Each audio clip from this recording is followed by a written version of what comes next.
How about now? Are we good? We got audio? All right.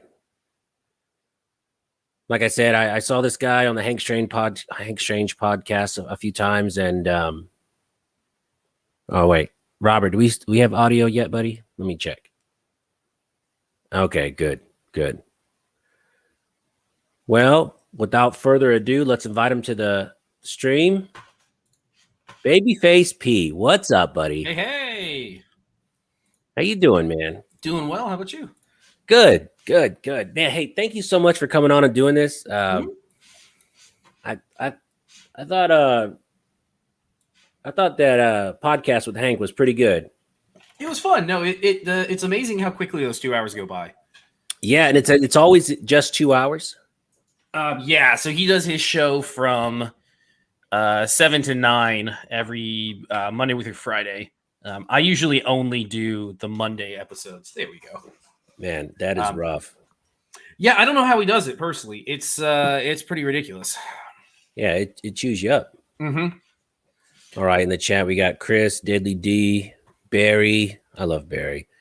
Arm Chicano. It's always good to have Arm Chicanos on your side. Robert Vick, Brett J. Oh, Brett J, what's up, man? And then Robert, of course, Robert. Robert Vick, if you want to go look, so if you go onto my channel and go back to the oldest video possible, just sort by date, you'll understand where my nickname came from. It was before, I was going to ask I put on weights, and it was before I grew a beard. All right, so you just had a baby face, and everyone just called you Babyface P. Hank did. No, it actually, funny enough, it came from Hank. When I first met him, how did I even get that? He said I needed. He was like, "Oh, if you're gonna roll with the crew, you got to have a nickname, those sort of things." So he gave me that, even though Walter doesn't have a nickname. Nobody else does. He just had to do it for me, and somehow it stuck, even though I don't. Yeah, the best nicknames do. Yeah, I guess so. So make sure my lighting is. There we go. I can be a little brighter today for you. We kind of match. There we go. So you just do usually the Mondays, right?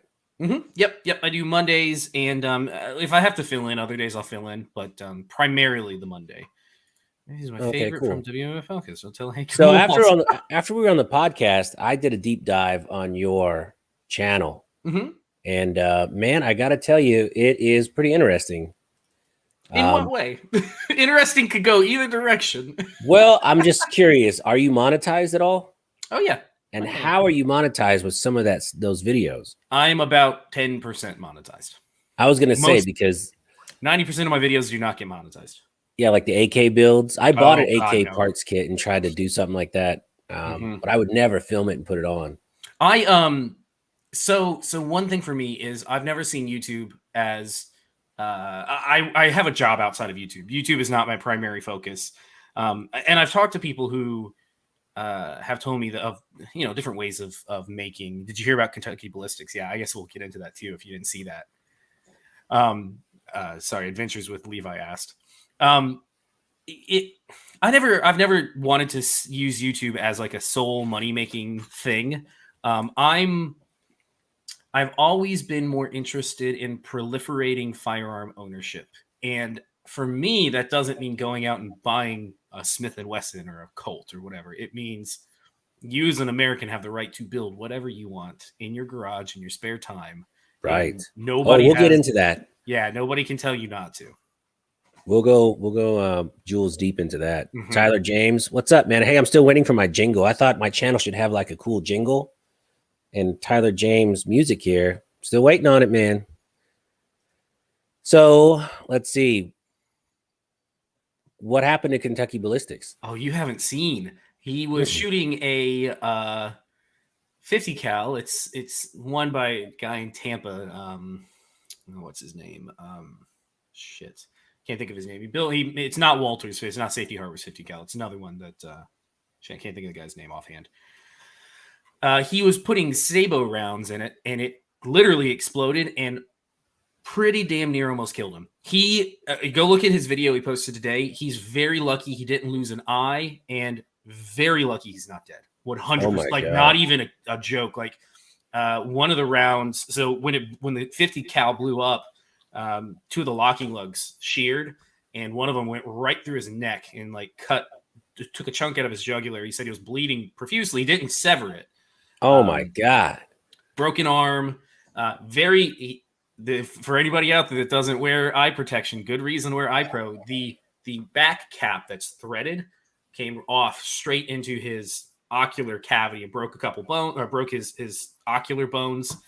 But he didn't lose his eye because it hit his eye pro. But no, go watch the video when you get time. It's actually not gruesome. It's just he shows this explosion in slow motion. What caused it to explode? He reports it the 50 cal being overpressured.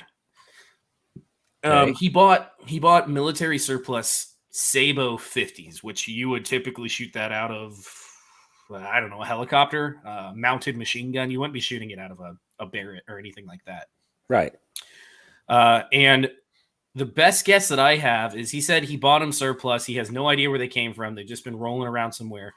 The powder my guess without knowing anything about it is if those rounds have been kicking around for years and years and years, that powder can break down.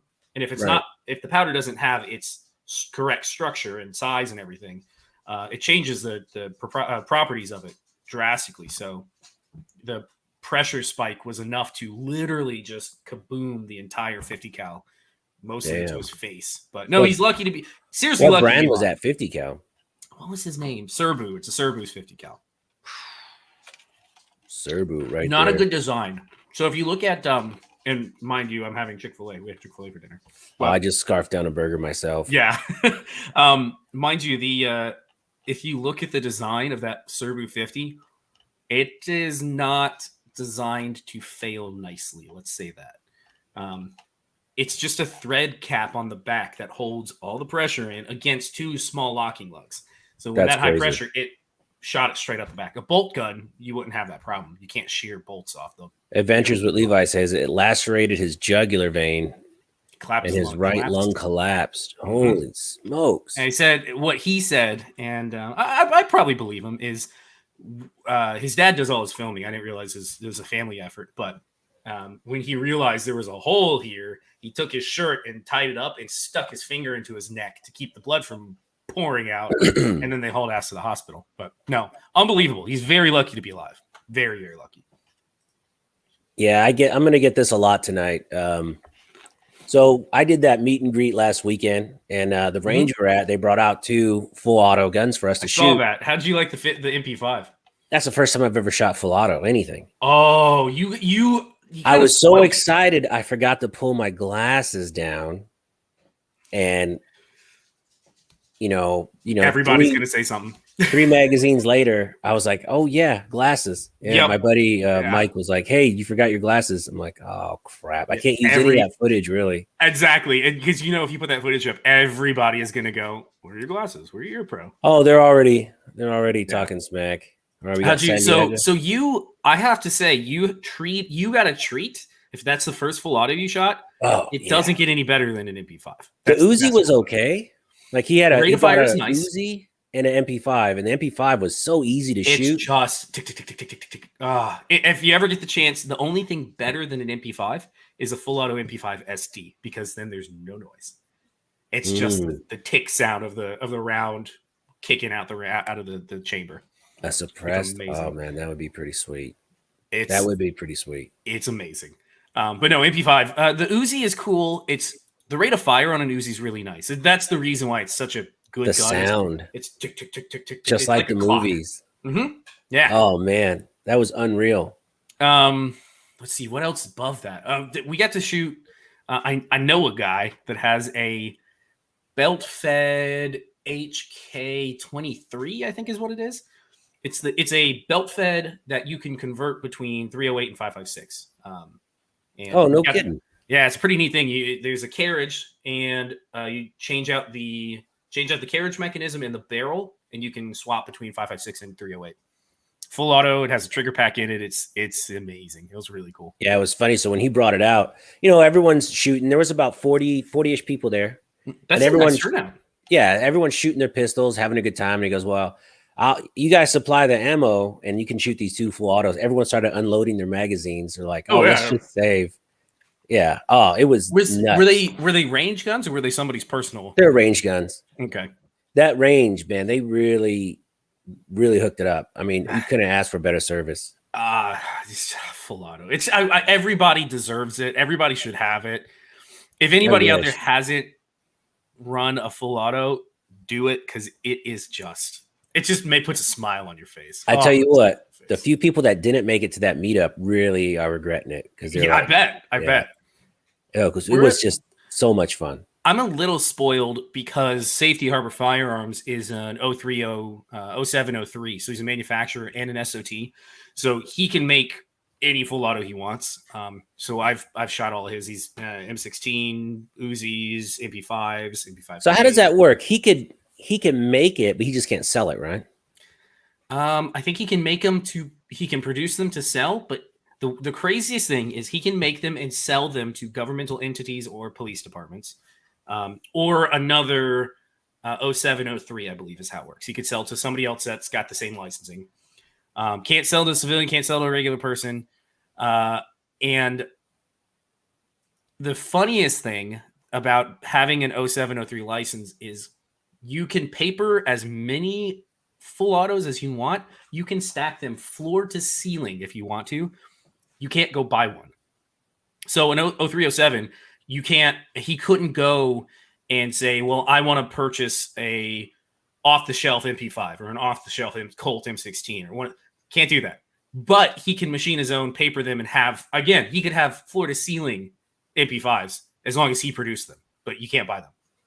Huh. Yeah, doesn't make any sense. It makes zero sense. Because the MP5 on the open market right now is probably $17,000, $18,000, 19.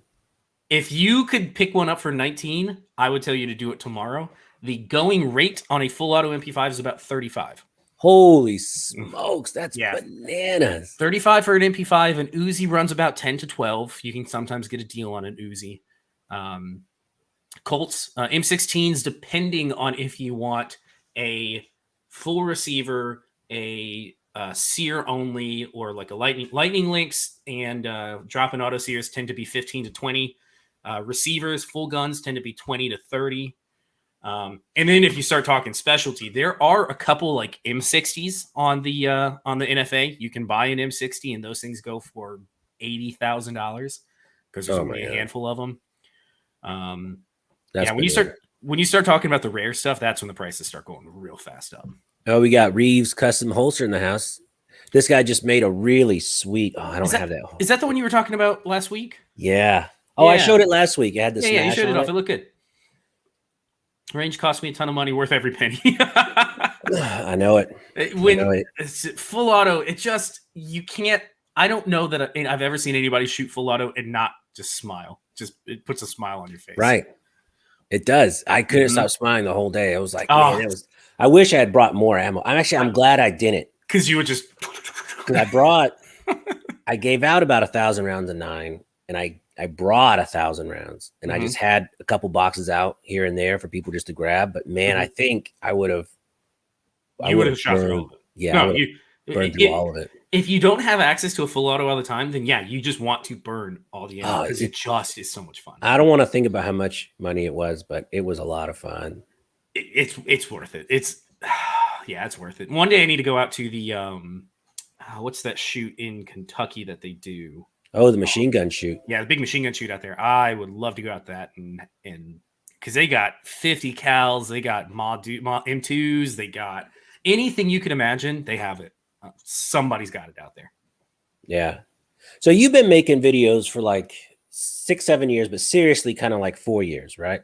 Maybe I was gonna say about 2. Let me pull up my channel. I think I've only been like really serious about it for about 2. Because you had about 7 or 8 videos 4 years ago. Back, and funny enough, I made those for Reddit. I was big on Reddit's gun subreddit. So I made videos for that just to show off some stuff. But let's go for oldest. See, these are ancient. 4 years ago. So the first one I did, I guess you're right, was 4 years ago. I did an M9A3 conversion. But I even at that point, I wasn't super serious. I had like a GoPro, and I was just kind of playing around with it. Let's see, when did I actually start getting serious About about 2 years ago, I it? think you started. Yeah, 2 years ago, I think is when I started. I did a series on the 2245, and that is when I started like really getting serious about producing content. Yeah, I mean, I tell you, next gun event I go to, I'm gonna get a shirt made that says "I am not an expert," because people will ask me a lot of gun questions, and I'm the first one to say I don't know. I'm not an expert. I'm about as layman as you can get. That's why I have tools and targets on sometimes, because he knows what he's talking about, and I just go, great, sure. I'm probably not an expert either. There's so much to know about firearms in general, and you could have expertise in different like sections of it. I know enough to be dangerous, but I'm not. I'm definitely not an expert either. Well, if we were to do an analogy, you would be Einstein, and I would have a helmet and a drool bucket. If you didn't compare above that though, there are people that just are so much. You watch Forgotten Weapons. That guy Ian's amount of raw knowledge is unbelievable. You watch Othias is another source. Man, if you want to see World War I and World War II history, Othias's stuff, CN Arsenal, unbelievable the stuff that he can get his hands on. Oh man, look at that. Robert Vick with a 10 spot, and he says that's for safety glass training classes. Yes, thank you, Robert. Thank you. Got to get the good ones. You got to get those good Oakleys that have the shatter resistance. I have some really good Oakley ones. They'll supposedly will stop at 22. They're made to stop. I don't know. I'm not testing grenade it. Frags. Not testing it. Yeah, no, I'm not gonna get shot in the eye either. Yeah. So, what's your carry gun? What do you carry on a daily basis? Can't show off, can we? Mine is a P365. Oh, that's a great gun. I've had it. I got it right when they came out. Mine was right as I got it. Everybody started complaining about the firing pins breaking, firing pin drag, whatever that issue was. I probably have 2,000 rounds through mine, and I've never had an issue. It works great. Oh yeah, nice. But nice. I like the. I started. Well, man, going way back. I started with the Glock 19. I started carrying back in 2014, probably. My first carry gun was a Glock 19. That's a big carry gun. It's funny because at the time, it was either a Glock 19 or people, if you wanted shorter grip, you went for a Glock 26. There was no good single stack. I think Smith & Wesson was the only one making a single stack 9mm, and I've never shot those Smith & Wessons well. For whatever reason, when I pick it up, it just doesn't work for me. So yeah, I carried a Glock 19, and then I started getting to the point where I would not carry it from day to day. I'd go, I just don't want that weight on me today. And then I realized that is a dangerous move. So I went and picked up when the Glock 43 came out. That was like big time. You get a Glock. It's all the stuff you love about a Glock, yet it's small. So I picked one of those up, and I carried that for probably 3 or 4 years. And then when the SIG came out, I decided, I got to have that 12 or 10 plus 1. So I got a SIG. And I've carried that since, and it's been good. I tell you what, I had a reality check too, where I left the gun range last week, and everything was unloaded in the bag. I walked into the house, the back door was wide open. I mean, not cracked, wide open. And I thought to myself, shit, I have everything's unloaded in the bag, and I'm just standing here. I was like, holy crap. I usually always load it and put it back on, but man. Whenever I shoot with my 365, rounds come out of the mag because I carry HSTs, federal HSTs, and I've taken too many people to the range that are new. And I'm like, oh yeah, try my carry gun. And then they immediately grab my, $15 worth of federal HSTs and go bang, bang, bang. And I'm like, no, not those. Yeah. Well, you got to shoot that once in a while. Make sure it likes it. Yeah. I go through it and I replace the ammo every couple years. But no, federal HSTs, drop those out, do my shooting, load back up, and it goes right back on my hip the second. Yeah. I learned a valuable lesson. I mean, that was a couple days ago. I was literally shaking because, I back up to the woods and there's nobody around. Yeah, you don't know what's going on. Yeah, so my kids had left it open. So apparently the door was open the whole day and the wind blew it open. So I was checking that camera. The wind blew it open, and man, it freaked me out. I mean, it really just. Marley and I came back from a 3-day weekend. No. It must have not been a 3-day weekend. I think it was. We let the dog out on a Monday using the back door, and then Thursday comes around, and I come home from something, and I look, and I'm like, the door's cracked. We had never for 3 days we had left the back door just cracked like that. I'm like, yeah, somebody could have come and just stolen everything, just everything. Could have looted my house. Yeah, God, that sucks. That's a reality check. Oh yeah, no, we check doors now. So, as far as you not getting monetized, I mean, does that ever stop you from making those videos, or do you just not even try and monetize them? It depends. Anything that is build related, I typically don't even waste my time. I have found that it's best for things like that to fly under the radar as much as possible. Right. Because to me, again, it's about proliferation of knowledge more than putting a buck in my pocket. I would rather people have the knowledge, and the U.S. government hates to hear this, but that info is not. I mean, it's on YouTube. It's not only viewed in the U.S. It's viewed in Germany. It's viewed in Pakistan. It's viewed in India. I have a huge following of Indian people, which is wild. You get a lot of comments from Indians saying, "Oh, I love your videos." But no, it's a human right. You need self-defense, self-preservation. What's crazy, you see those Afghani gun markets, and they're in there in a hut, and they're making like really nice firearms, working, functioning firearms. If you want to see something cool, if you've never heard of it, look up Khyber Armory. So Khyber Pass sort of thing. Look up Khyber Armory. They're two British Indian guys, or I think they might be Pakistanis. And you never get to see them, but they go to those Khyber armories, those Khyber Pass armories, those Pakistani armories, and watch them make. I mean, they have maybe that's the channel I was watching. Oh, it's so interesting. It probably was. They had a clear. Really cool. They had a clear Glock. They had over there. Obviously, nobody gives a crap if you infringe on a copyright or a patent. So there's a place there that's doing plastic molding. They're molding Gen 5 Glocks. The plastic lower perfectly like a Glock, except they make a clear one. So they have one that is a clear polymer, like a crystal clear polymer. So you can have a clear Glock 19. It's really cool. I would love to get my hands on that. All right, let's see. Everybody in the chat, please, if you're not a subscriber of Babyface Pete, I just put his link. That'd be appreciated. Subscribe. If you don't have to. I always say that. You don't have to subscribe. You don't have to do any of that. If you want to learn about building garage guns, I'm the guy for that. You can always unsubscribe if you don't like it. Yeah, you can do that. Leave thumbs downs. It doesn't matter. Yeah, thumbs down, thumbs up. It's all the same. So you had a machine. Was that your machine that milled at 80% lower? Yeah. So that looked expensive. It is modern. If you want to buy a Ghost Gunner 3, which is I have a 2. The modern Ghost Gunner 3 is about $2,200. It's not that bad. In the grand scheme of things, it's not. When you tell somebody $2,200, a lot of people go, "Ooh, that's really expensive." But when you compare it to even a Tormach, a small Tormach is going to cost you, and that's a like garage size full CNC machine. That'll cost you $15,000 to $20,000 to get it fully pimped out. Man, so $2,000 to be able to turn out AR-15s. It can do AR-15s. The Gen 2 can do AR-15s, AR-10s, and 1911s, aluminum 1911s. The Gen 3 supposedly can now do milled AKs, and there are guys that are working on doing polymer 80s. You can also do like your polymer 80s in there. There's just a little bit of finicky stuff that you have to do. How much time do you save? None.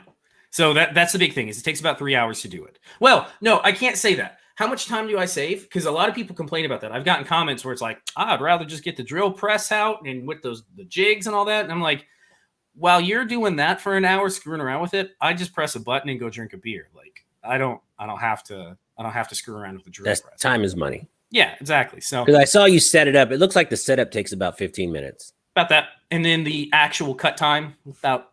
The first cut, milling the pocket, takes about an hour and a half to 2 hours, depending on your speeds.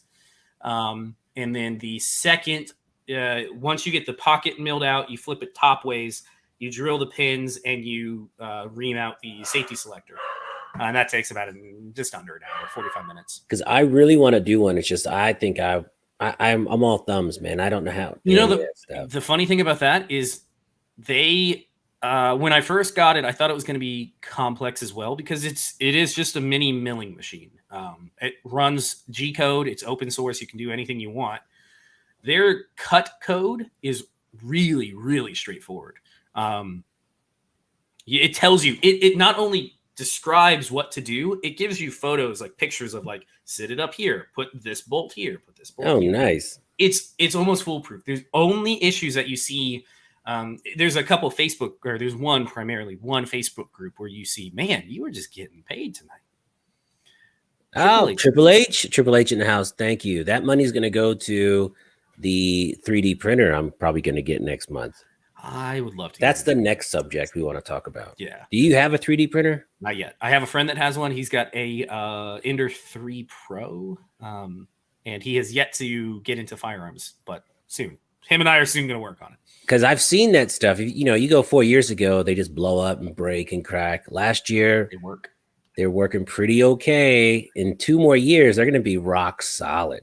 It is so you can run the gamut from anywhere from a single or two shot 32 auto, those little Liberator pistols. I think they're 32 auto. You make the barrel and everything, and you get like 2 shots out of it, which, you know, in a crazy times, 2 shots can help you get somebody else's professional firearm, and then you go from there. That's what the original 45 Liberators were. The ones that they were going to drop in. I finally saw one of those at a gun show in person. They're cool. They're really pretty cool. Neat. A lot of history there. They're not made to survive. That's the only problem with them. They were only made to fire about 50 rounds, and then they would basically fall apart.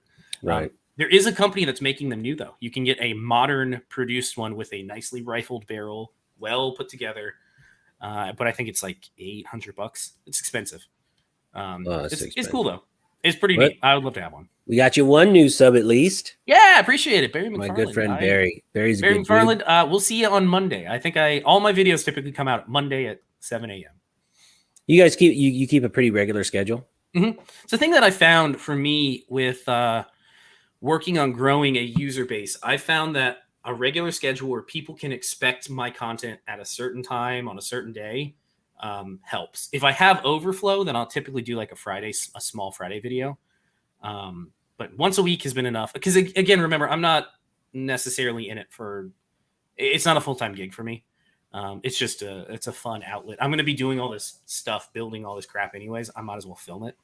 Yeah. I have like 5 videos to edit right now. Just my regular job is killing me. Yeah, that's the hardest thing about being a small-time YouTuber is you're still working the 9 to 5. You still have a family to take care of. Right. You still have all the responsibilities. Plus, now you have to edit on top. Editing is the worst part of all of it. I enjoy it if I had the time. Like, I think I might edit because like that meet and greet I did, I have,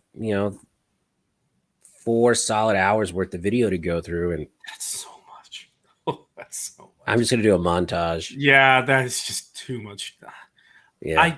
I try. I do all of my stuff as simple as possible. I've always wanted to be, because Hank has always tried to get me to do more of this and get some of that and work on it. And I'm like, I shoot mine. I don't even think out of order. I try to shoot all my videos in sequence, so I know the footage is pretty much in sequence to splice together. I do everything as simple as possible. I try to shoot for the edit.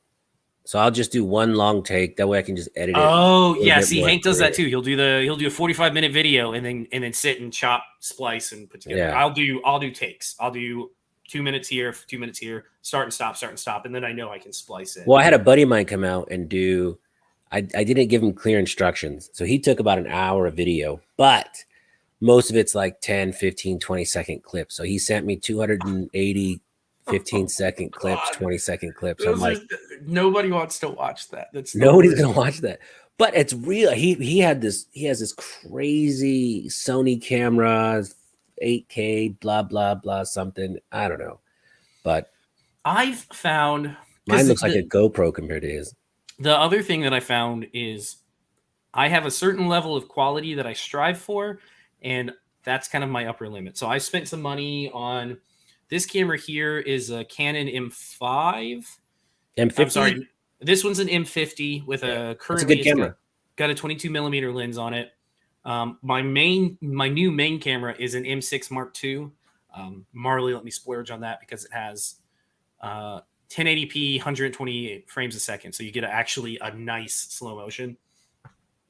But that's kind of that, and then a 50 millimeter on a speed booster, which makes it more like an 85 millimeter.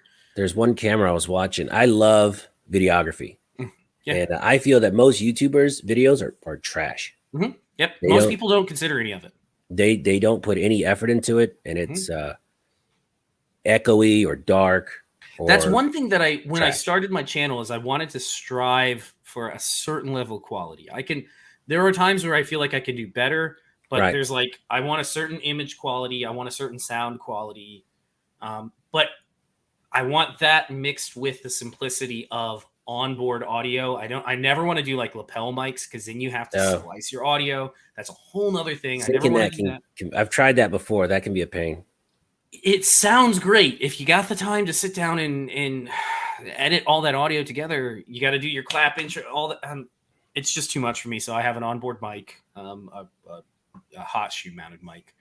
Well, if you look like guys like Cola Noir, I think the reason he blew up so quick, I was following him for years. Mm-hmm. And heck, I was one of his first Twitter followers way back when. Mm-hmm. I think it's because he gave a crap about the video production. And if you watch his videos, it looks really good. It had a noir about it, you know. There's really that's one thing that I found for myself was the way you stand out on YouTube is, one, you do something different. So a lot of guys out there want to be the next so-and-so, whoever that is. Yeah, I want to be the next military arms channel. I want to be the next IV88. Put that right out of your mind, because they already found their niche. They already have the subscribers. For me, I was like, I'm going to do what I already enjoy doing, which is building. Nobody's doing that right now because it's unprofitable. Nobody makes money at it, showing you how to do that. So, but I can find my niche, and then on top of that, bring in quality that a lot of gunsmiths, people that work in the gun industry, they don't have an eye for the I don't know how to say it. They don't have an eye for videography per se. Right. So combining the good niche that people are interested in mixed with quality video, I think helps you set yourself apart a little bit. Right. And honestly, I have a friend that shoots everything with an iPhone 8, and his video looks better than I had his fancy Sony A3, blah, blah, blah. And he smoked me. He goes, let's go take 5 minutes of video of each of this car. So I went around. I thought, oh, this is great. His is the composition. It's how you frame the shot. And there's so much that goes into it. It's a lot. You can learn it if you want to, but there are some people that are just so naturally good at it. Right. You find people like that are just naturally, their brain just knows that is aesthetically pleasing. Film it this way. Like, it just works.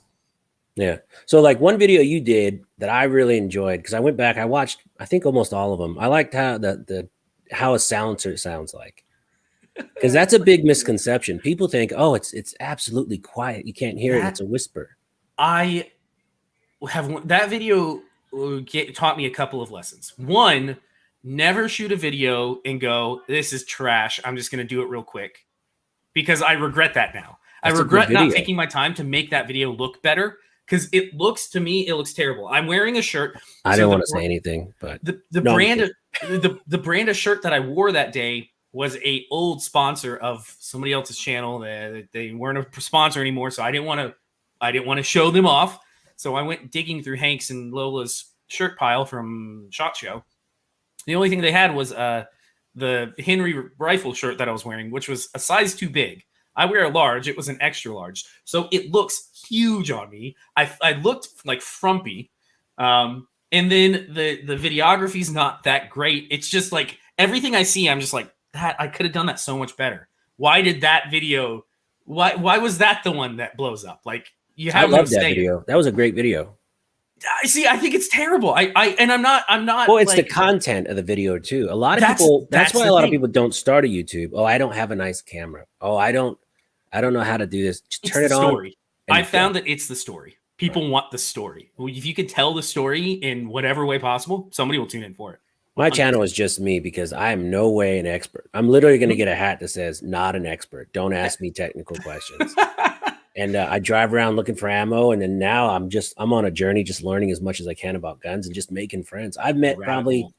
some of the coolest people doing this, and I'm having a great time. This isn't a moneymaker for me.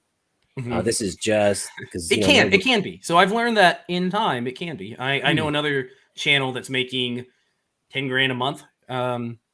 His content is he's less than 100,000, or he might have just hit 100,000 subscribers. And his content is a lot of talking about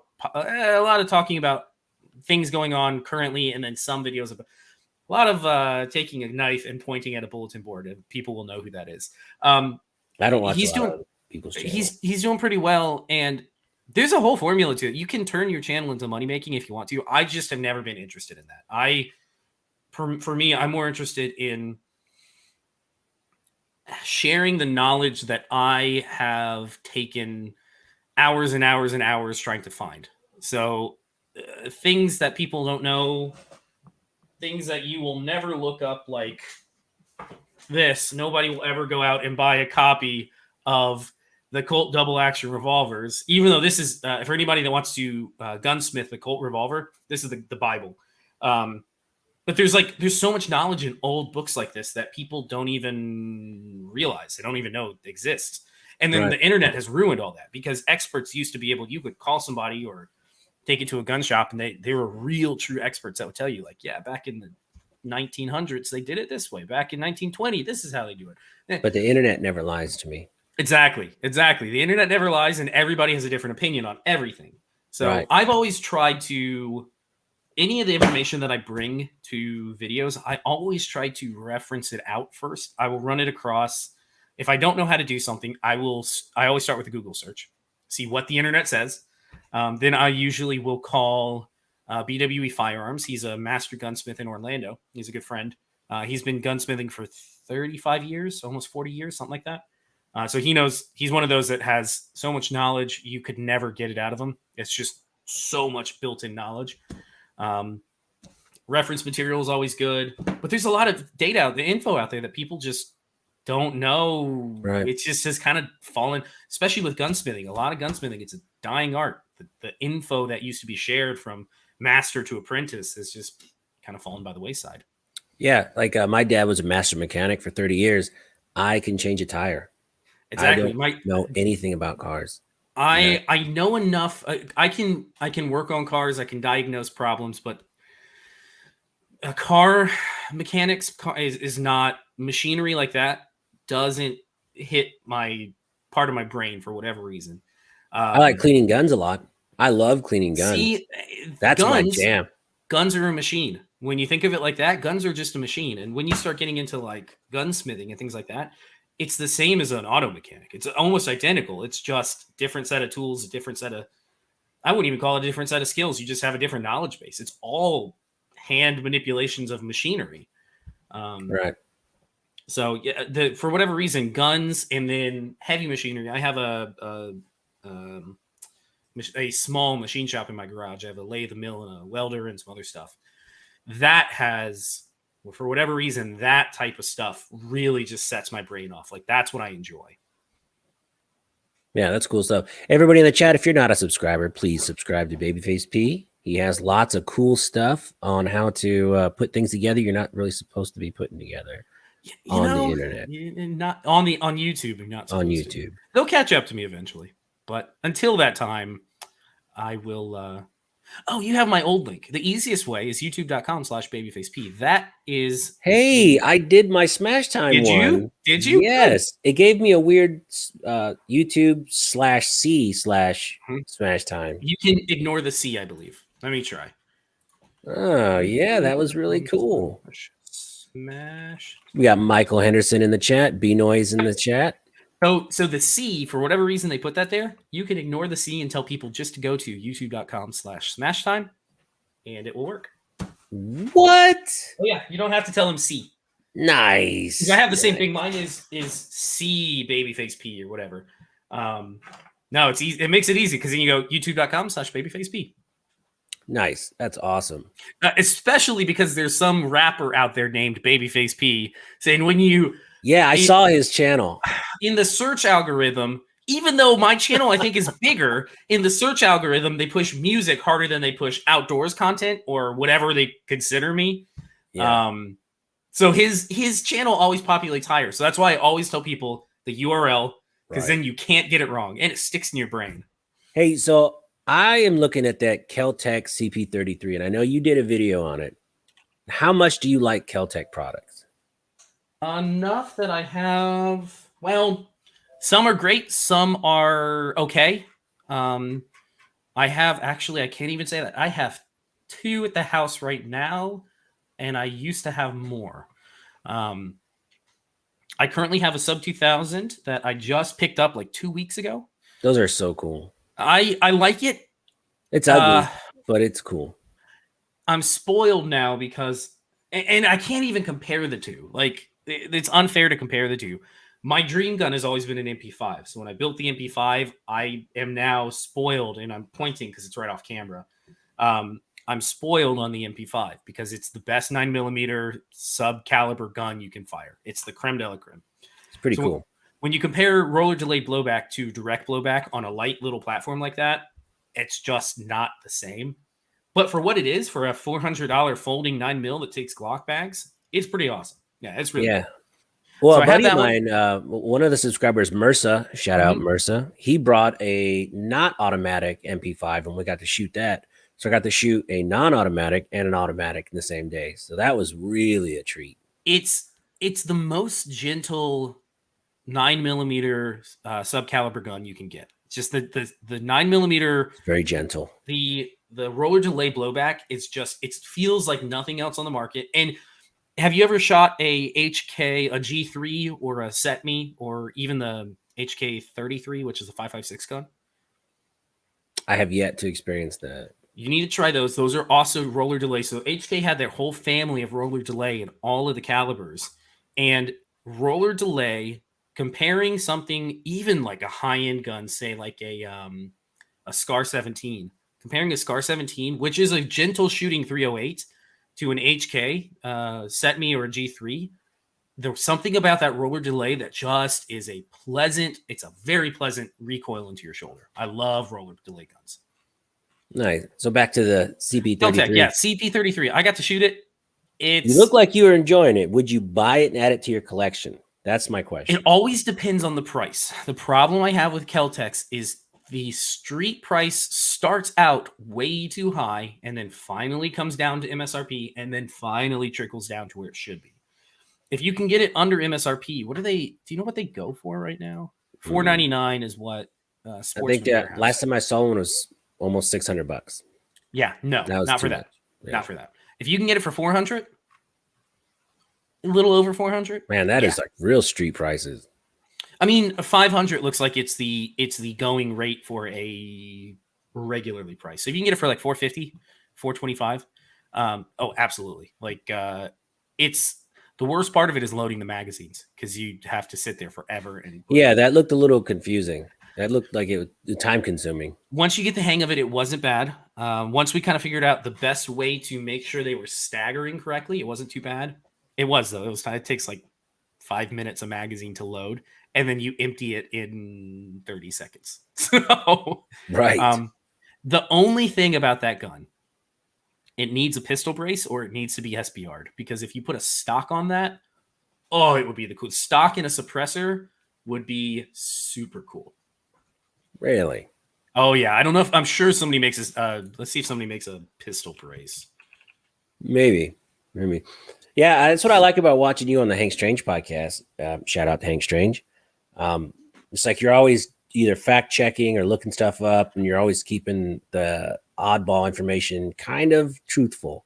I I never. So I grew up in a family where everything was old wives' tales, and then the internet came around, and I was always like, no, no, no, that's not right. That's not how it works. It's not right. So I like to be. Mama's I don't. wrong again. Yeah, I don't necessarily need to be the most correct person. I just like being somewhat correct. I hate giving out bad info to people. Alligators are ornery because they got all them teeth and no feet. Good movie reference. Old Yeah, so there's wise. somebody that makes a pistol brace. Oh man, that would be pretty sweet. And yes. Yeah, so I would love to get one of those at price, pending price. And the new Kel-Tec, have you seen the, is it CP50 is what they're calling it? Mm-mm. Kel-Tec, I can't remember what it is. It's the 5.7 that they made. Haven't seen their new 5.7? Mm-mm. It uses, what is a gun? The P90, it uses P90 magazine. So the whole firearm separates top to bottom. It unhinges. You slap your P90 mag in, you hinge the top back over, and then it feeds from a 50 round P90 mag, 5.7. Really cool. Oh yeah, I have seen that. Super, super cool. That's another one that needs a stock. You put a stock or a brace on that. Oh yeah, 50 rounds of hot lead, little hornets That running is at you. pretty cool. Oh yeah. Yeah. Speaking of hot lead, so you reload. Obviously, you've been reloading a long time. Time. I So started in 2000. and you made a statement on your reloading, one of your reloading videos, like if you can get into it, even now, you should still do it and not wait. You still stand by that?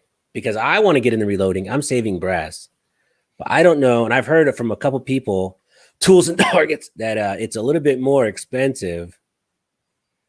It's not as cheap as some people make it out to be. Now is the most frustrating time possible to get into reloading. I do think reloading as a whole, if you are a tinkering type of person, and that's what I always tell people that watch my channel, most of the people that watch me are already the tinkerer types. You want to tinker with your AKs, you want to tinker with your whatever. If you have that kind of brain that you like to tinker, you like to make things, you like to put stuff together, reloading tickles a part of your brain so perfectly, because you do all this stuff and then at the end you have taken lead and powder and primers, and then you have a case of ammo. You didn't have to go to your sporting goods store. You didn't have to go anywhere. You made it yourself, which is really cool. It's a cool feeling. The problem is components right now do not exist, specifically primers. You cannot find primers. Well, you can. Primers, typically a box of 1,000 primers a year and a half ago would go for about $35 for 1,000. So it's 3.5 cents a primer. Today, I follow a reloading Discord where they post things when they come in stock. Midwest Industries, Midway USA today got in primers. Mind you, 35 was the normal price. They're now going for 75 plus shipping. So you're well in almost to $100. You can get primers in Houston, Texas. You can get like ammo is this week was a little weird. I got plenty of ammo. I picked up. I finally found some. Did I just log out? Oh, you're still here for me. So I finally found some Remington 308, and it was $21 a box, which wasn't too horrible. That's $1 a round, right? It's not ideal, but the Winchester was $31 a box. Yeah, no. See, that's the thing when you get into reloading is you start looking at those numbers and going, like, so I can reload 168 grain. My preferred 308 and 30-06 is 168 grain hollow point boattail hollow point, the Sierra Match Kings open tip. And I pre-pandemic was able to reload those for about 45 cents a round. Mind you, you're paying $1 a round for ball ammo versus 45 cents a round. I can do in the proper gun with those Sierra Match King hollow points, hole on hole on hole on hole. So that's when you start talking about reloading, that's the exciting part, because you're like, 45 cents a round for 308 is way better than $1 a round.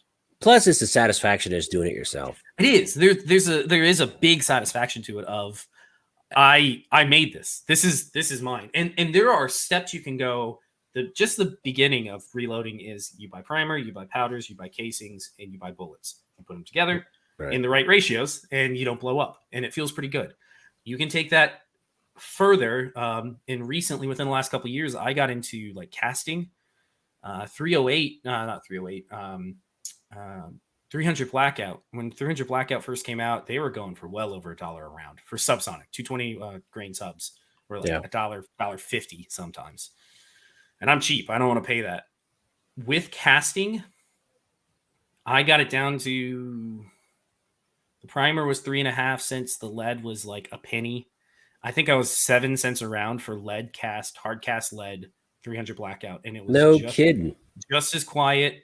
As long as you're shooting it out of a suppressor that you can clean the lead out of, just as quiet, just as deadly, will do everything that those 220s, expensive 220s will. And then you can even go beyond that now, which I haven't even started in. I want to at some point. Powder coating. And then there's another new type of powder coat stuff that you can use.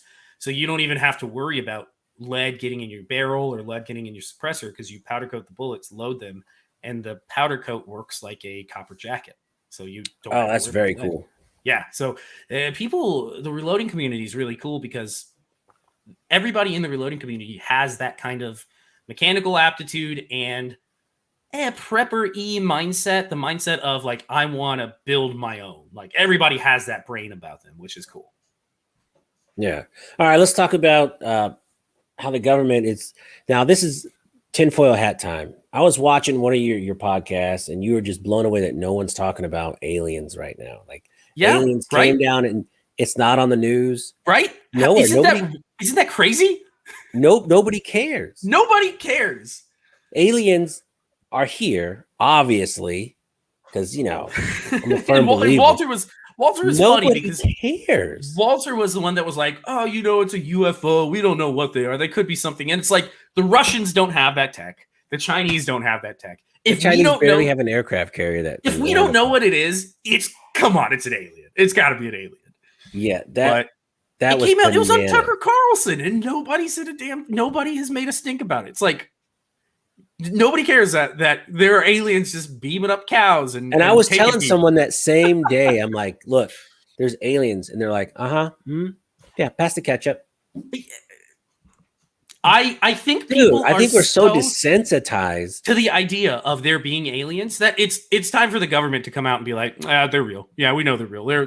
They come for the problem. I bet is, one, the U.S. government doesn't control them, which scares the U.S. government. Or two, they control the U.S. government and don't want us to know. That's the weird ones. That's where you get into the lizard people conspiracies. Kamala Harris, she could probably swing for an alien. I don't know. And if they only had an empty suit president, they could control easily. It's weird how that would work, right? You had a guy that just bumbles through everything and too old to even know what's going on. Right. Yeah, they could just. Right. They could totally take it over. Whatever. Keep you distracted.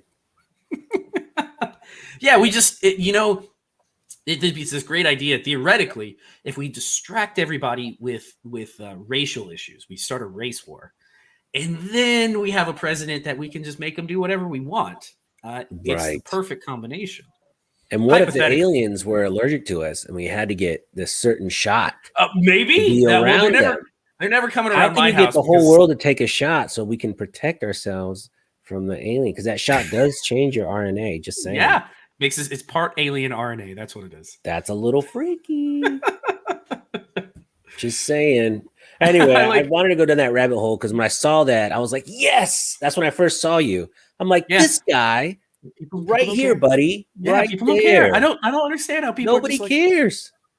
Yeah, they're aliens. Yeah, aliens. Cool. Yeah, whatever. Yeah, I don't.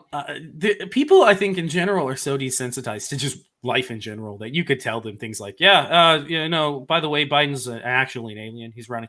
People would just be like, oh, okay, yeah, that makes sense. All those years of South Park didn't lie to me. Right? They'd be like, yeah, I knew it. So who's your favorite new YouTuber? Since you watch a lot of them. I have one that I like a lot. You go first. Oh, there's one guy. Obviously, it's probably there's one guy that I just subscribed to, and let me find his logo. Who's doing really Moondog Industries? 2,444 thousand subscribers. Let's say it like that. How many? Moondog Industries, 2,500. So a smaller channel. He is behind enemy lines in California, and he does some pretty interesting stuff. I found some of his videos talking about some Kel-Tecs. I got a like his logo. Yeah, his logo looks good. His video quality is good. He talks to a camera and is well lit. He's got all the makings of being a big YouTuber. So I found him. I liked his stuff and I subbed. I already like it. Subbing also. Everyone goes sub to this Moondog guy. Yeah, his stuff's Filipino, quality. it looks like. I think so. Right. We could do a whole Tagalog version of everyone going on like, kamusta ka pata? And they're like, what the heck is Smash Time smoking crack? Only sad thing is he's in California. So he's I'm got all sorts of. Yeah, I'm a refugee from that state. I really feel bad for him. How long did you move? 12 glorious years. Oh, good for you. I found a guy. What was his name? Mr. Big Kid. Do you know him? Mr. Big. So you want to talk about production value? As soon as I saw his first video, I go, this guy knows cameras. And if you go back, he was a reviewer. So he does a lot of camera reviews. Oh, man. Look at that Watch intro. His intro is yeah, he knows. Sick. He knows what he's doing. If you watch his whole intro, it ends with him standing on the cliff with the drone shot. I'm like, geez. Dude knows what he's doing with cameras. I just found him. You guys, subscribe to Mr. Big Kid too. It's really good. He's really good. Like you know what? I've been his videos are okay story-wise, but his camera work. You can learn a thing from that. So I've been on this kick of, if I search for something, especially if I'm searching for something gun related, I will skip over the first 10 results. If it's Guns and Gear, Military Arms Channel, IV88, as much as I like them on a personal level, I know a lot of them and like them on a personal level, I will skip right over those and go to a smaller channel just because I want something different. And it's not that I don't want to give them the views. It's more that, like, I'm just going to spread my views around to somebody else. I want to go for a smaller channel that maybe nobody tunes into, but he has good info, and then subscribe, leave a comment, give him a thumbs up. And a lot of times I left a comment the other day for somebody who had like 200 subscribers. And I'm not pretending like I'm a big deal, but I left a comment and I was like, he immediately commented back. He was like, thanks, I really appreciate it. I was like, that's why the smaller YouTubers are so much better. Yeah, small YouTubers are way better. Like when I found Tools and Targets channel, I'm like, this guy is putting so much work in. Shout out Tools and Targets. And he had no subscribers. I'm like, this dude is busting his butt and he's fun to watch. He's a country bumpkin. Those are the guys I would much rather watch. I enjoy watching his stuff. You should see his Easter special where he blew up the bunny rabbit. I will go look at it. Yeah. Look he got one of those from Walmart Targets. Where's this at? This video, Taming the Wildcat. The target he has is a thumbnail. I just bought one of those targets from Walmart not that long ago. It's a man, what's the name of that company? It's one of the steel targets. They now sell AR-500 at Walmart. Can you believe that? And it's not expensive. No, it was like $35 for a 6-inch gong. It was a good price. Yeah, that wasn't bad. A friend of mine bought a whole bunch of that, and it's rated for 22, and I didn't know, and so I took out. He bought a whole bunch of Walmart, the little thin ones, then. And I was shooting I was shooting that 62 grain green tip, and I was putting holes at all his targets. Straight through like butter. And he goes, "Hey, are you shooting your AR at my pistol targets?" I'm like, "Oh, man, I had to go buy him a whole bunch." I gave him $100. Like, I ruined 3 of your targets, buddy. One thing I tell people is, when it comes to steel targets, get more than you think you're going to need. If you're a 22 shooter, go for the rifle plates, because one day you're going to want to shoot it with a rifle, and you don't have to spend the money. It's already ready, rifle ready. So do it like that. I wish, that's my one wish now, is I wish I had enough money to get some property. That's Marley, and that's our goal right now. Is I want about 15 acres in the middle of nowhere. That's the dream. That's the dream. Well, you're in Florida, right? So that's in Texas. You can go out to West Texas and get as much land as you want for like a nickel, but it's a desert and there's no one around. Where we are in North Florida, we're on the north side of Gainesville. There's actually a range right around the corner. If you go outside of Gainesville into open Alachua County, there are hundreds of thousands of acres of open property. And when you go to the country parts of Florida, everybody shoots. Nobody cares. Nobody thinks twice if you're shooting in your backyard. Nobody's going to call the cops. But no, I would love, like, that's our next goal. I'm trying to convince Marley, like, instead of when we have kids, instead of just buying a bigger house, why don't we like buy 15 acres and you can build your dream house, and then you can have anything you want. Right. And then I have 15 acres to go shoot on. Well, my big thing too was like, man, all these range Nazis out here. You can't double tap. You can't do this. And then I run up to Trinity Armory, this place in Cleveland, Texas. It's about 30 minutes north of me. And the guy's like, are you a grown adult? Yeah. Yeah, go shoot over there. Do whatever you want. I haven't been to a private range or a public range like that in so long. I can't It's even so tell nice. This guy, he's like, y'all are a bunch of adults. you. Like when I had my group, I thought he might have a bunch of extra range officers there. He's like, no, just y'all are grown. Go you know what you're doing. Have a good time. Exactly. Point the guns down range and just have a good time. I had a great time. I'm lucky that I got in with Hank because Hank lives on 10 acres. I think it's 10 acres. And the back half of his property has all of my videos that are filmed on range is his range. And he's got SEAL targets. We've got all sorts. Like, I can run and shoot. I can draw from holster and shoot. I thought he lived in the back of a Econo van or something. No. He bought a van. He got rid of his office space. So he was doing the podcast from an office for years.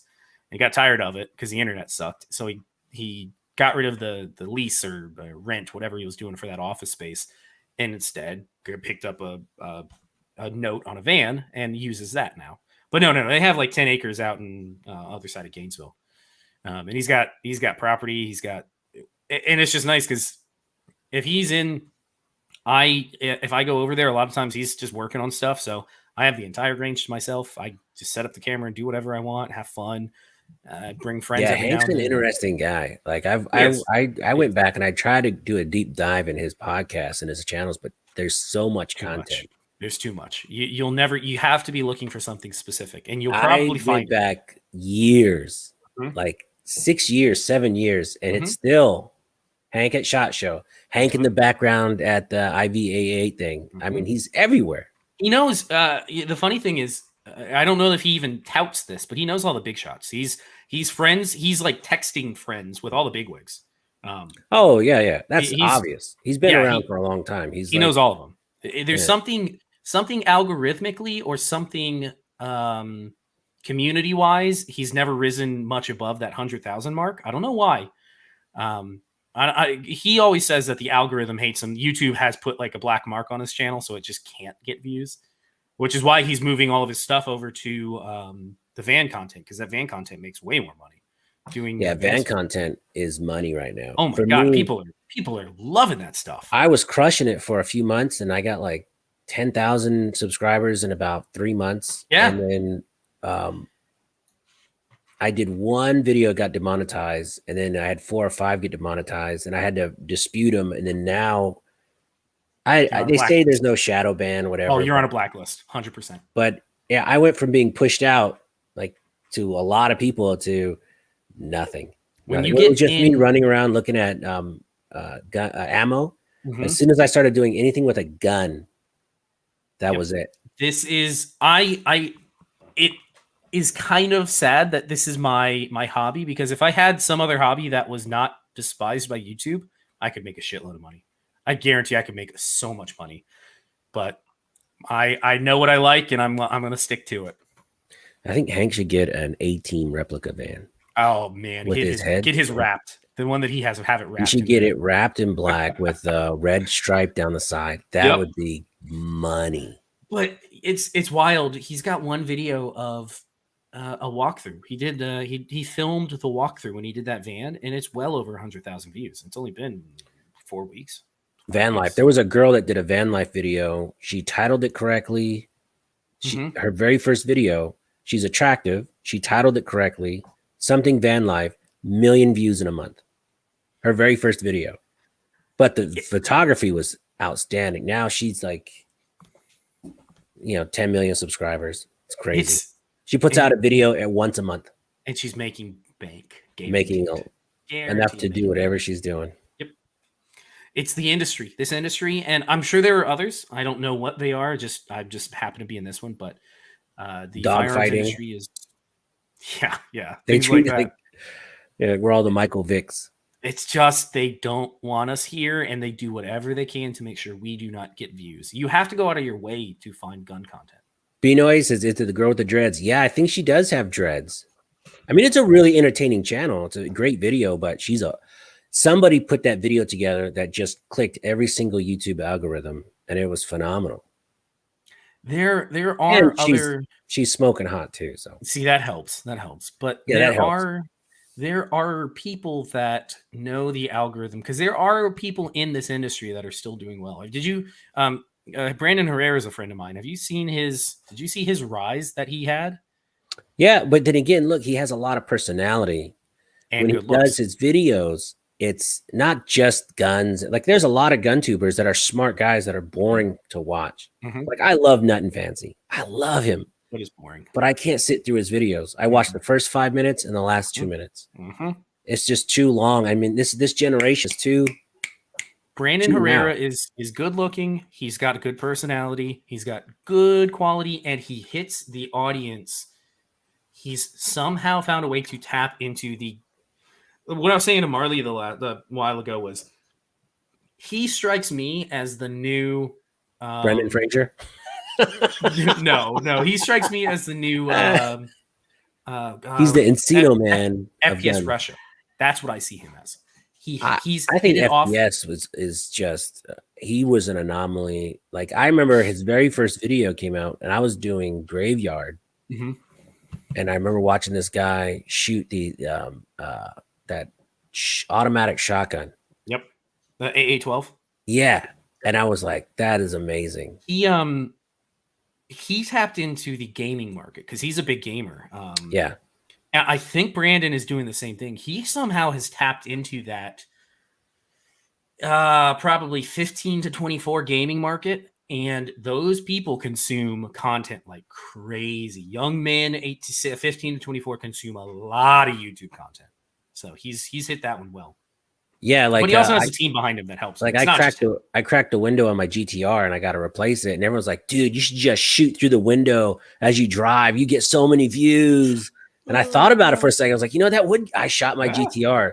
That would be the most clickbaity stuff you could do. Oh my god, people would tune in for that crap, right? Like, oh my god, I shot it. Like that'd be crazy. But I was like, no, I see. I have too cheesy for me.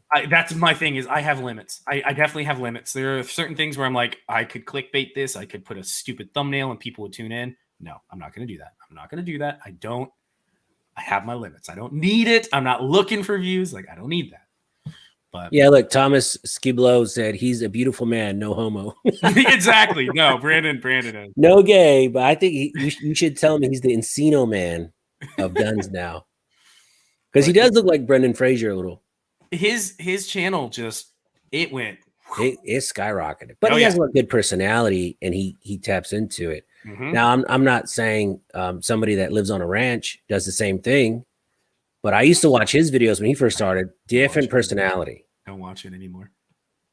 But he's so over the top now. Did we talk last time about? Yeah, no, that's my problem. That's why I don't watch that anymore. Did we talk about his pay slip last time? What he charges for videos? I've seen slips of dudes on ranches and what they charge. No. What do you think? What do you think if you had 20? About 30, I think. Oh my god! For a minute, something like that, or a whole video, I guess, which is 10 minutes, something like that. Yep, bananas. That's the rumor that I've seen. That's great, but he did put in a lot of work. He's at 10 million views, 10 million subscribers. That is a market, that is a marketable stat. I got 10 million eyes and can get you this many views in 10 minutes. Like that's a thing to pay for, of course. Oh yeah, but it's I just can't imagine. The Off the Ranch channel, he made a video on what he should rename the house. That's it. Mm-hmm. It's just rename the house. Million views in an hour. How many? He had like 1 million views in like an hour, maybe 2 hours. Handsome, good-looking man, good personality. I like the old version though. The old version was so much better, but the new version appeals to kids. His videography appeals to 15 to 24-year-olds. He's probably got young girls that just like to look at him. He's got guys that want to emulate him. It's the perfect combo for him. Yeah, like I'm trying to be more like that Tools and Targets guy. See, I'm gonna buy the hat and everything.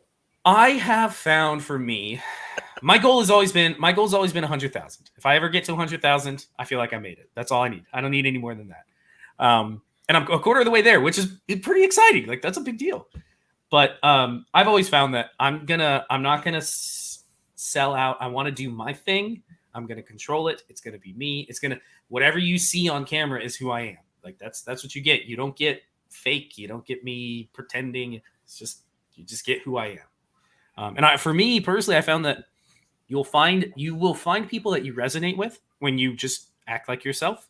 People will resonate with you and go, I like that guy. And then they'll sub and they'll be subs forever. Yeah, like I put a lot of car content when I go for I had a little bit in there. People were like, oh, I'm not here to look at stupid cars. I'm like, well, that's cool. You could totally unsubscribe and go on your way because I had somebody. This is my channel and I'm just doing it for. I did a politics video a month or 2 months ago when some Florida politics happened. And one guy was like, I'm going to unsubscribe. I did politics. I was like, you don't have to watch it. Just don't watch it. Come back on Monday when we do gun stuff. You just don't watch it. Right. Yeah, you don't have to watch it. That's it's America, free. folks. This is free for you. That's America, folks. You're not paying me. This is literally free for you to watch. 100%. But I like doing just all kind of stupid oddball stuff. But my channel is just for me. It's what I enjoy to do. I've met some really cool salt of the earth people so far. That's the great thing. In this industry, 80% are that. 20% are real shitheads. 80% are really cool people, though. 20%? That's really high. Yeah. Oh, there's a lot of people in the tops of the industries. I mean, look at the Terran Tactical stuff that happened back in SHOT Show. No, I don't know anything about it. Oh no! Does anybody out there want to say? Do you have a recap? Is precious. Do you know who Terran Tactical is? Yeah, it's the guy with all the chicks in his. Oh, wait! He said something about this girl. Let me see the precious. She was like showing off the top of her pubic bone. It sells though. It sells. People tune in because it sells. And Terran Tactical, obviously. People work with him because he runs a bunny ranch, of course. The girl that was in that video with the precious thing, it got us even after she left Terran Tactical. She has a character in the like most recent Call of Duty. You can play as her in Call of Duty. So she's doing fine. She's doing fine. No kidding. Oh yeah. No. See, you work with people like that. You got to put up with the shenanigans, but you can climb your way to the top, in a manner of speaking. I mean, let's not lie, folks. If I didn't look like Uncle Fester's retarded cousin, if I had more hair, I would look. I might be able to be. Just embrace it, man. Just embrace it. Marlon won't let me shave it. Marlon won't let me shave it. Why? I don't know that I look good. I still think I look pretty good with the hair I have. You wear hats most of the time. Yeah, and it's only right here that it's missing. It's missing right there. That's a key part. That's a key part. But you can't come over. I like having. I need to go get a haircut. My hair is way long right now. But I think you should just bick it. Once you go bald, you'll never even think about hair again. I got to go get some sun too because I'm pretty white. So I shaved my head for the first time. God, I was in my 20s. Really? Did you lose your hair pretty early? No, I was bald by choice. I tried to grow. Really? Yeah. Did your hair grow in like normal? Yeah. What is wrong with you? People like me wish we could have hair growing in. I don't. No. So here's the kicker. I've been bald for so long. I tried to grow it about 3 years ago. Tried to grow it back. I'm no longer bald by choice. Really? It doesn't want to. Really? It would be so ugly growing out. So weird. But I remember when I first started shaving my head, I used to put Nair. I would put Nair on it. Oh God! Try and burn the hair off. Yeah, your poor scalp. That's why it's not growing back in. Maybe, but I can't stand it. The funny thing that I can attest to is I haven't had a beard I've only had a beard for 4 or 5 years, and I was already together with Marley. Marley and we've been married going on 2 years in October, and together maybe 5. So I've only had a beard probably 4. And I did it. I told her one no shave November. I was like, listen, I know you don't like beards, but I'm going to grow it out for November and then I'll get rid of it afterwards. The month came and went and she's like, don't shave it. It looks really good. And I was like, there we go. Uh-oh. So maybe I just gotta get rid of the hair too, and she'll enjoy it. Hold on. I can still hear you, but your video's gone. All right, let's check this out. All right, You just went dark. I know it just went totally dark, bro. All right. All right. That should fix it. It's still dark, but it's all right. Uh-oh. Is that back? Is it back? No, it's not Not back. yet. Gosh, bless it. All right, let's try that again. Not even yet. There we go. There we go. Nice chest shot for all you guys out there. Ah. You're still in the black for me. Oh, now you're back. Now you're back. All right, now we're in the money. Now we're in the money.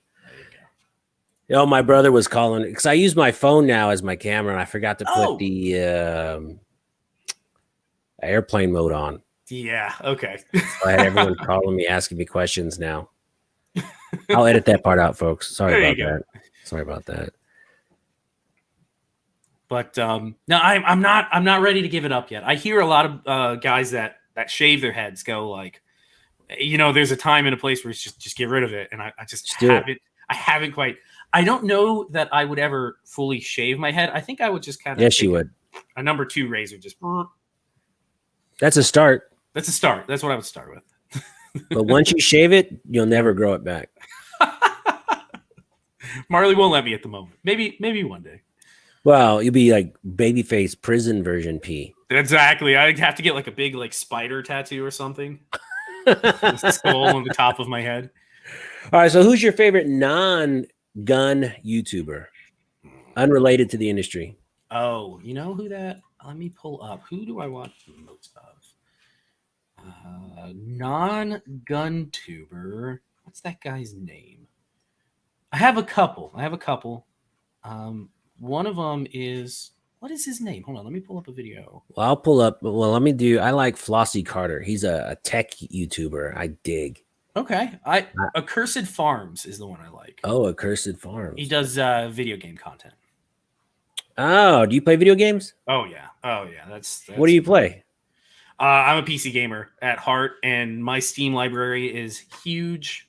Recently, I've gotten back into Grand Theft Auto 5. I haven't played GTA 5 in like 2 years, and that's a classic. You know, that is such a great game, just in general.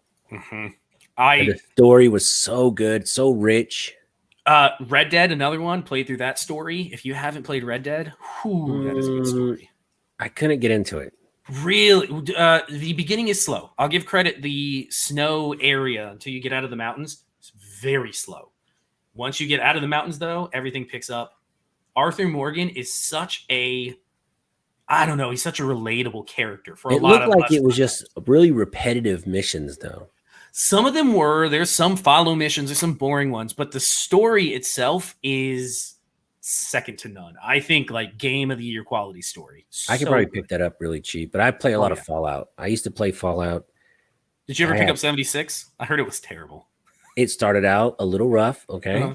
Let's just admit that. It's now a great game. If you want to buy it now and get into it, it's phenomenal. Okay. Yeah. I haven't picked it up. I played. But I'm a huge Fallout fan. I started on, and I'm younger.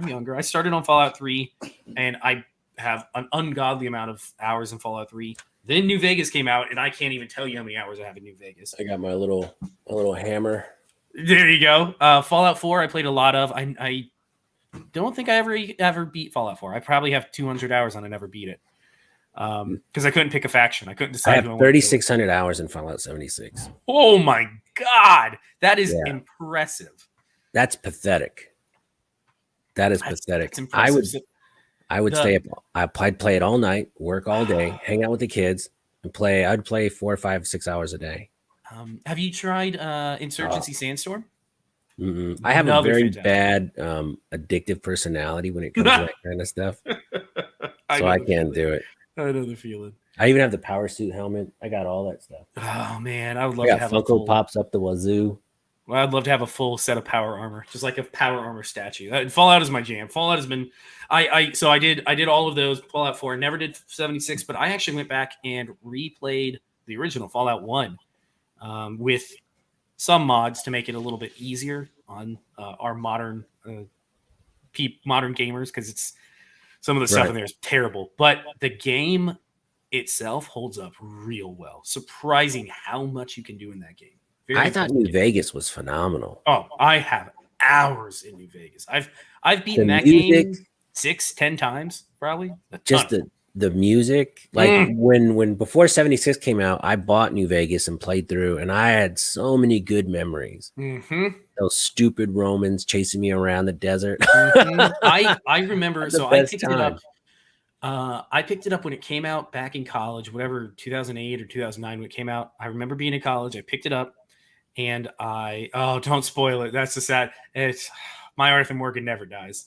Um, Picked up Fallout New Vegas, and I think I lost at least a week to that game. Where all I would do is I'd go to class, I'd have food, and then I would sit at the computer and play Fallout New Vegas just constantly. It was such a good game. Oh, fantastic game. The music, I think. I mean, when That's they what just makes have the music so good. absolutely makes that game. Yeah, Fallout 76 is a good game now.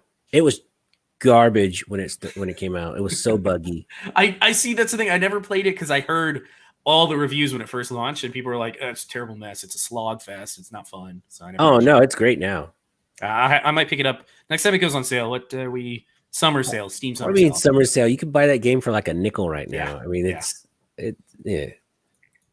But yeah, it's a phenomenal game now. Now it is. Yeah, exactly. But they were selling a Fallout 3 Power Armor T60 at this GameStop down here for $3,000. I thought about trying to get it because it was 6 feet tall. That's super cool. That is so dope. Yeah, that's super. I have behind me. I got the Fallout. What was it? Fallout 4 Special Edition with the thing. The Pip-Boy. You put your phone in. It's still up in the closet. That's very cool. It was cool. I didn't get that one. You know what? If maybe I'll get your address and send it out to you because it was literally collecting dust. If you're a bigger Fallout fan than me, I will absolutely ship that over to you. Oh man. Because it's seriously, it's been sitting in that closet for like 2 years. I've got Funko Pops. I got the Fallout 76 edition it comes with a T60 helmet. I saw that. It was cool. The light turns on and it has a voice changer. You know what? Maybe if it could be rehomed to somebody who would like it, who would appreciate it more than me, I'd wear it around the house. I'll get your address and I'll get it out eventually.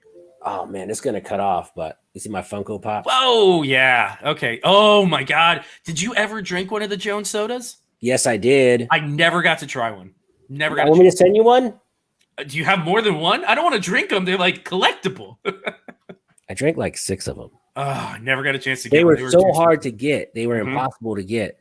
So I was at Target and this guy had 2 6-packs and he goes, "You want them?" Yeah. Sure. So I was drinking it, taking pictures, sending it to my friends. They're like, "You jerk." For those that don't know, I think I have 4 of them left. It's Nuka Cola. Nuka Cola is the drink from Fallout. So this is a drink in the game, and Target had these special editions that came out, and it's just blue juice. It's like blue Jones soda, blue soda. Yeah, but it's the Quantum, and these were so hard to get. People were paying upwards to $100 for one of these bottle. I wonder how much they would go for now. They're on Amazon. I just looked. You can get it on Amazon for $17 a bottle, which is still hellaciously expensive.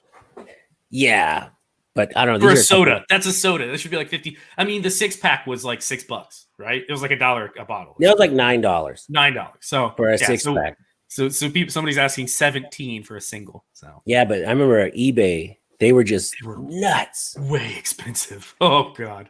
See, that's the thing about this live show and all that. And everyone wants to say, "Wouldn't you just talk about guns, man? Just talk about guns." Too much to talk about. Everyone talks about guns. Talking about dumb stuff. That's why I like Hank's podcast so much. Monday nights are the best nights because we just ramble. I think I may not do the 2. Do you normally do 2 hours? Oh, I just do whenever you feel like. I may dip out soonish. Marley's downstairs and she's working the next 3 days, so I want to spend a little time with her. Oh, mommy, daddy time. Enough said. Yeah. Enough said. You never know. You never know.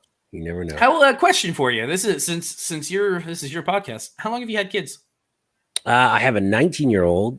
Oh, okay. You got older kids. And she might be watching. I love her to death. But she's the reason why I moved to Texas. So I was in California. I had a great job.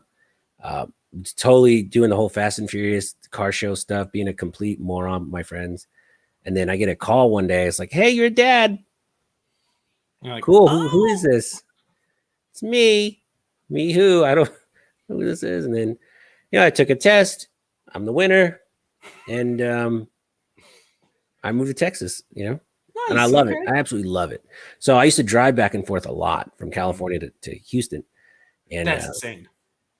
I did it once nonstop. That's pure insanity. It was 23 and a half hours. And I just windows down, Mountain Dew. Dangerous, by the way. I know somebody Yeah. who went from Tampa to Colorado one drive and actually got a DVT, a blood clot in his leg. Had medical issues afterwards. It actually, you need to stand up and take a pee every now and then to move your blood, get the blood flowing. Oh, a funny story on that one. So I'm in the middle of the desert, and it's sling it out the window. 3 a.m, and I had to go. There's nothing around. So I pull over and I'm going. And remember, it's the desert. It's pitch black. There's just nothing on the 10 freeway. It's black, no lights, no cars even, because it's about 3:45. So I pull over and I'm going. And then all of a sudden I heard something in the bush. And it was so loud. I went running back to the car. I peed all over myself. I was terrified. And it was probably a fox or something, but it sounded like a bear. So you back up to the woods. Do you have animals that make your woods sound like a bear? Because we do. Yeah, well, it's a preserve. In Texas, this is a preserve. It's 85 acres. Mm-hmm. But for me, there's deer back there. It's the woods. That's the woods. Do you have armadillo? Yes. Those things sound like giant dogs roaming through the woods. They just we back up woods here, a lake there, and then like 1,000 acres of preserve back behind the lake. And I have armadillo living right out the window because we the side of our house, we don't have neighbors, it's just woods. If we leave the windows open at night when it's cool, you hear them rustling out there. It sounds like a coyote running through the woods because they are so damn loud. Yeah. And then they root up everything. God, they root up the whole damn yard. What's crazy is a few months ago, my wife was like, hey, check out all these dogs in the backyard because they're on the other side of a gate. What dogs? There's coyotes. We got coyotes behind the lake too. It's like 6 o'clock. It's daylight. That's unusual. I'm like, what is going on? They must be starving or something because that's weird. I was like, those are not dogs. Mm-mm. I was like, wow, that's pretty crazy. But we have a pretty good wrought iron fence, so they can't get in. But man, that was a little freaky. So we don't have any of that. We don't have a fence. We don't have anything. We just back up to a lake. So wild animals just cross along the back acreage, going to and from the lake and around the lake. And when it's cool, it could have been a desert bear. It sounded like a bear. It was huge, sneaking up on you in the sand. Sand. We have coyotes that live behind the lake because you can hear them cool nights with the windows open. You can hear them yipping out behind the lake. But no, that's a nice thing. Those are the damn Sasquatch. Yeah, that's what we got. I'm in Florida. We got chupacabras. That's what we have here. Oh, chupacabras are the best. Well, Texas, we got that Mexican border. So he could be crossing over into Texas, could be eating chickens, blood-sucking chickens, or whatever. It could be. Well, hey, man, I didn't tell you my favorite YouTuber. Yeah. Have you seen? He's called the Gun Drummer. I know you've seen him. Yeah, I've seen him. I know exactly who you're talking about. And he's not monetized at all, but dang, it's entertainment. It's pure entertainment. If you haven't seen the Gun Drummer, folks, he is hilarious.